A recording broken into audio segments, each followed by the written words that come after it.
اتنا بھینکر جوا کھیلا جاتا تھا کہ لوگ جوئے میں رقم ہار جاتے تھے تو مکان لگا دیتے تھے، مکان جوئے میں ہار جاتے تھے تو اپنی بیوی جوئے میں لگا دیا کرتے تھے، اور بیوی بھی جوئے میں ہار جاتے تھے تو پڑھیے ابن القیم کی زاد المعاد، وہ اپنی بیٹی بھی جوئے میں لگا دیا کرتے تھے، اور جب بیٹی بھی جوئے میں ہار جاتے تھے تب کہتے تھے اب میں ہار گیا۔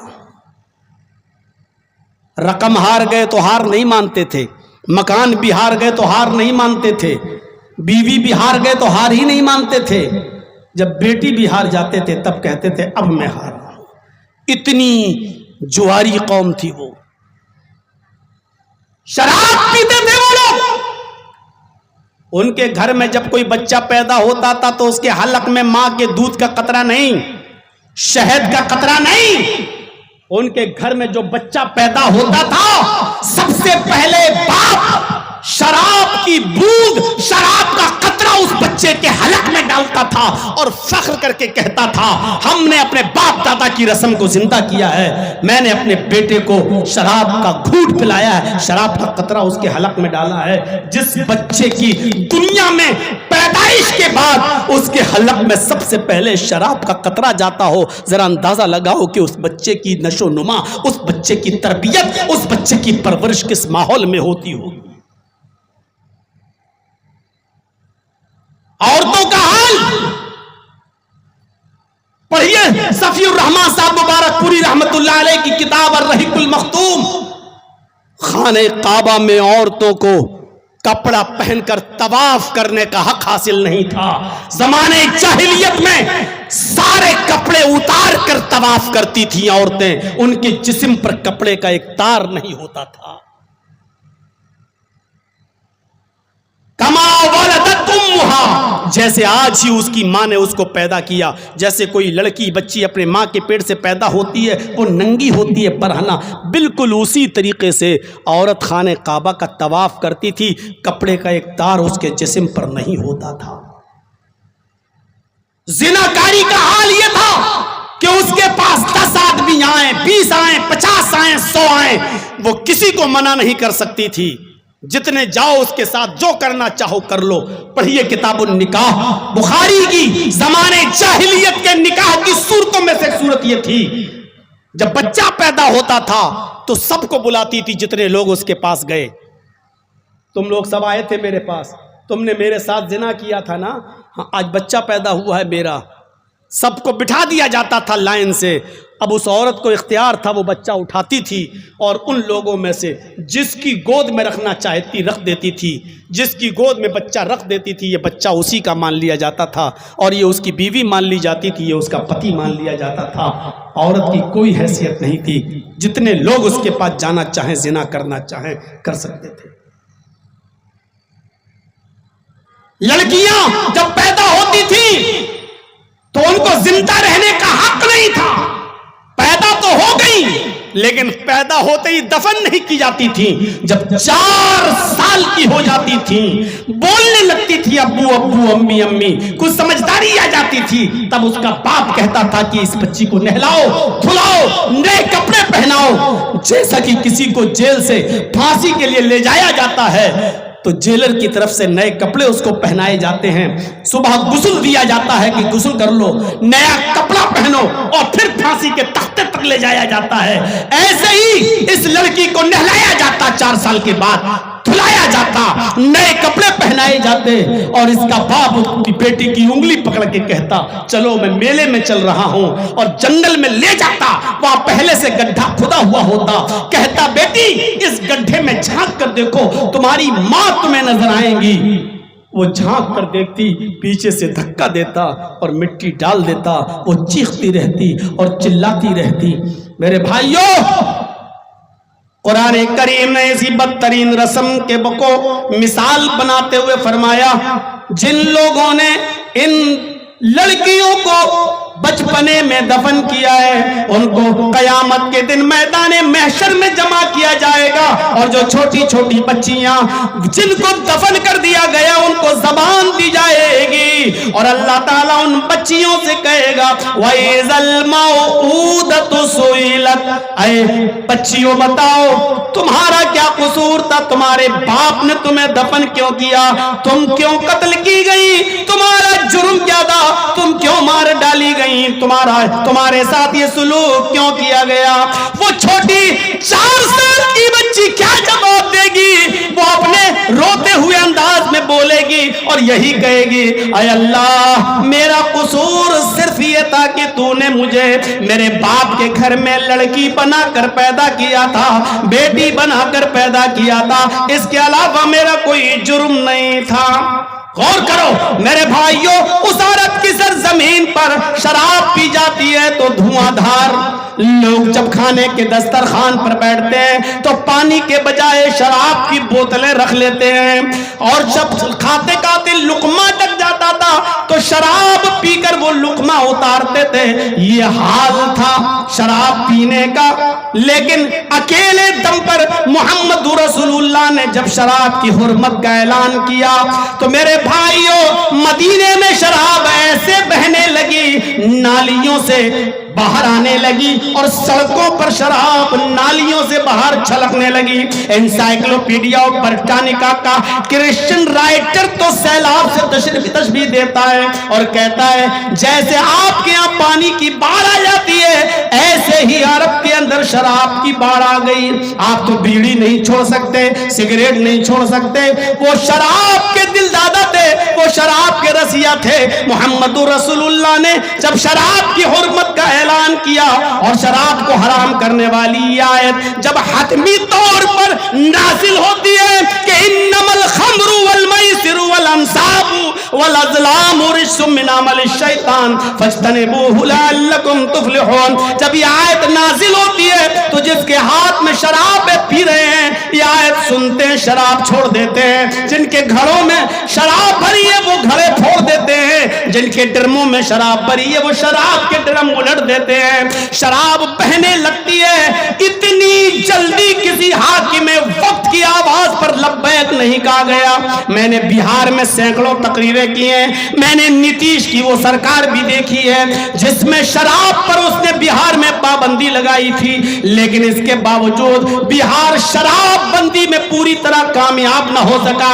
شراب پھر بھی چلتی رہی اور بیچی جاتی رہی اور آتی رہی اور جاتی رہی، لیکن یہاں محمد رسول اللہ جیسے ہی شراب کی حرمت کا اعلان کرتے ہیں مدینے میں شراب نالیوں سے چھلک چھلک کر باہر آنے لگی۔ سارے صحابہ نے شراب کے مٹکے اور ڈرم توڑ دیے اور بوتلیں پھوڑ دی۔ اتنی جلدی اگر کسی حاکم وقت کی آواز پر لبیک کہا گیا تو وہ ہستی ہے صرف محمد رسول اللہ کی۔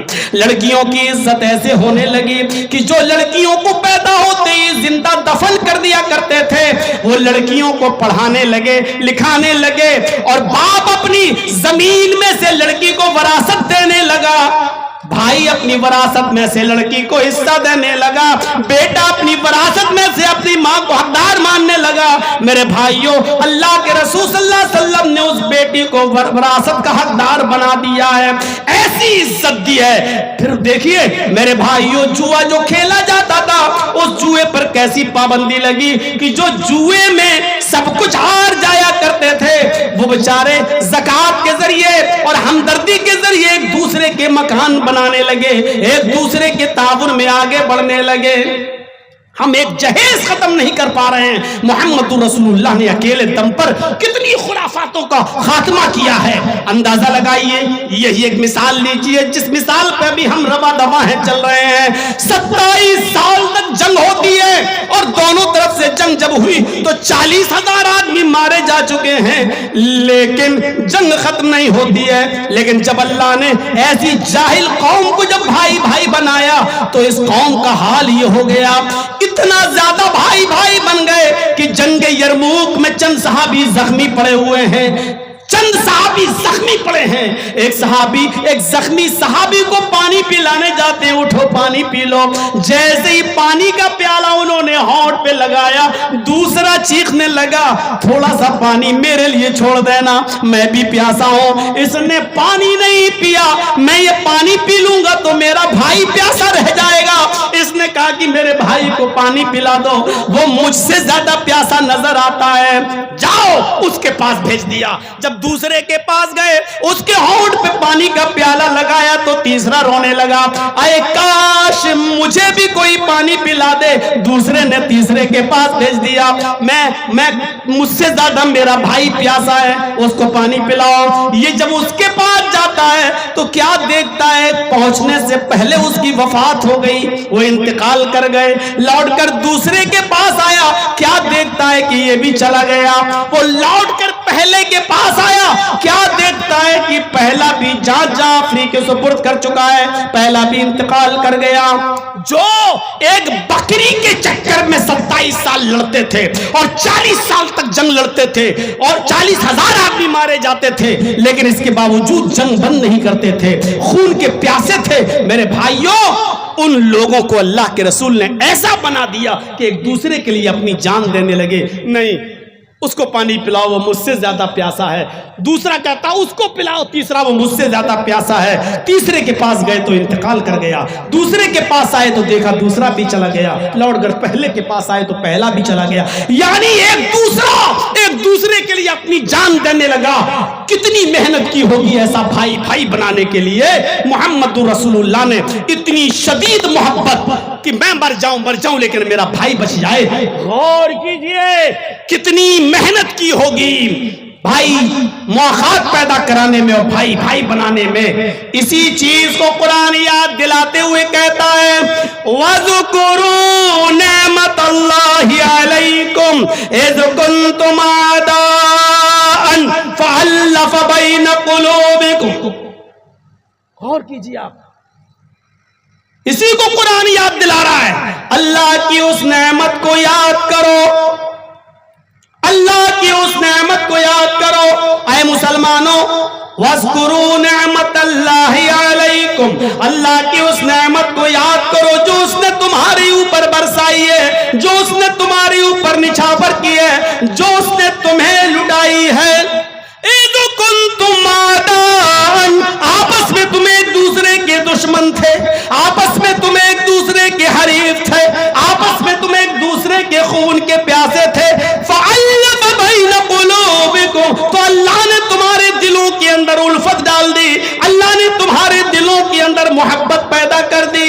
فَأَصْبَحْتُمْ بِنِعْمَتِهِ إِخْوَانًا، تو تم اللہ کی اس نعمت سے، یعنی اسلام کی برکت سے یا قرآن کی تعلیم سے یا محمد رسول اللہ کی شکشا اور تعلیمات سے آپس میں تم بھائی بھائی بن گئے۔ تم آپس میں ایک دوسرے کے دشمن تھے، حریف تھے، جان کے پیاسے تھے، اللہ نے تمہیں بھائی بھائی بنا دیا۔ اسی طرف اشارہ کیا ہے قرآن نے، اللہ تبارک و تعالیٰ نے۔ آج ہم ایک دوسرے کو کیسے گالی دے دیتے ہیں، کیسے ایک دوسرے کے اوپر تلوار اٹھا لیتے ہیں، کیسے ایک دوسرے کا ہم مرڈر کر دیتے ہیں، کیسے ایک دوسرے کی زمین و جائیداد پہ ہم قبضہ کر لیتے ہیں، کیسے ایک دوسرے کے اوپر ہم ظلم کر لیتے ہیں۔ اسلام تو یہ کہتا ہے المسلم اخو المسلم لا یظلمہ ولا یسلمہ، مسلمان کا بھائی ہے، نہ اس کے اوپر وہ ظلم کرتا ہے نہ کرنے دیتا ہے۔ نہ تو ہم کسی کے اوپر ظلم کریں گے، اور اگر کسی مسلمان کے اوپر ظلم ہو رہا ہوگا تو ہم ہونے بھی نہیں دیں گے۔ یہ ہے مسلمان کی شان، یہ ہے مسلمان کا مقام، یہ ہے مسلمان کی حیثیت۔ آج ہمیں خوشی ہوتی ہے صاحب، خوشی کس بات پر؟ فلاں آدمی ہے میرا پڑوسی اچھا برباد ہو رہا، ہونے دو، ہم بہت اونچی اڑان اڑ رہا تھا، ہم سے آگے جا رہا تھا۔ آج ہمیں اپنی پریشانی سے اتنی پریشانی نہیں ہے جتنی ہمیں دوسرے کی خوشی سے پریشانی ہے۔ آج ہم اپنی پریشانیوں سے اتنا پریشان نہیں ہیں جتنا ہم سامنے والے کی خوشی سے ہم پریشان ہیں۔ آج یہ صورتحال پیدا ہو چکی ہے ہماری، جو اپنے لیے پسند کرو وہی اپنے بھائی کے لیے بھی پسند کرو۔